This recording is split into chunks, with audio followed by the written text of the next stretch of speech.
জামাই সহ রোড অ্যাক্সিডেন্টে মরে গেছে। তো একটা নাতি ছিল, এটারেও খুঁজা পাই নাই, লাশও খুঁজা পাওয়া যায় নাই। তারপর থেকে আমি একলা। আমি চিন্তা করে দেখলাম যে যদি আমি মরে যাই তাহলে এই সহায় সম্পত্তির কি হাল হইব। সেই জন্য আমি একবার ভাবছিলাম যে আমার সব সম্পত্তি কোনো একটা ট্রাস্টের দান করে দিব।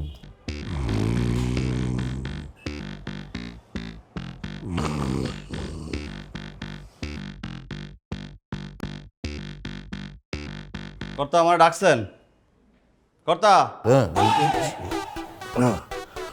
ও সুলতান আসছো? জি। তোমার যে অবস্থা, তোমার তো ডাক দিতেও খারাপ লাগে, কিন্তু না ডেকেও কোনো উপায় নাই, জরুরি কাজ আছে। বলেন। তোমরা তো সবাই জানো আমার নিজের রক্ত সম্পর্কে কেউ নাই, একদম একলা। তাহলে কি করবেন? এখন একটা বিয়ে করবেন? জি আমি রাজি। আরে ধুরো, বিবাহের কথা আসতেছে কেন? আমি বিবাহের কথা তো বলতেছি না, বলতেছিলাম যে 20টা বছর ধরে আমি একলা আছি। আমার একমাত্র মেয়ে জামাই সহ রোড অ্যাক্সিডেন্টে মরে গেছে। তো একটা নাতি ছিল, এটারেও খুঁজা পাই নাই, লাশও খুঁজা পাওয়া যায় নাই। তারপর থেকে আমি একলা। আমি চিন্তা করে দেখলাম যে যদি আমি মরে যাই তাহলে এই সহায় সম্পত্তির কি হাল হইব। সেই জন্য আমি একবার ভাবছিলাম যে আমার সব সম্পত্তি কোনো একটা ট্রাস্টের দান করে দিব, কিন্তু পরে দেখলাম যে না, দান করা ঠিক হইব না, তোমরা তো আছো।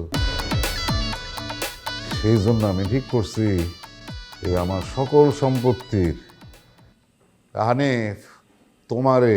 জি কর্তা, আপনি সঠিক সিদ্ধান্ত নিয়েছেন। আপনি সঠিক মানুষই সিলেক্ট করছেন। আপনার টাকা পয়সা, স্থাবর অস্থাবর, ধন সম্পত্তি পুরো আমার নামে লিখা দেন। আমি এই বিশ্বস্ততার সহিত আপনার সব কিছু দেখাশোনা করব। আর আমি গ্যারান্টি দিয়ে বলতে পারি, আপনি মরার পর শান্তিতে থাকতে পারবেন। এই সম্পত্তি নিয়ে আপনার আর চিন্তা করতে হবে না।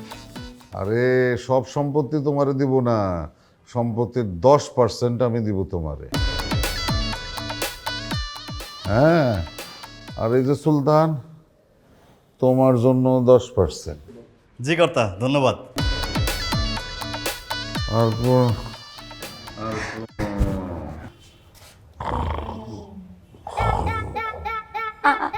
আমি আমারটা করা দিয়ে ঘুমিয়ে গেলি। সমস্যা নাই, তোমারও 10% দিব।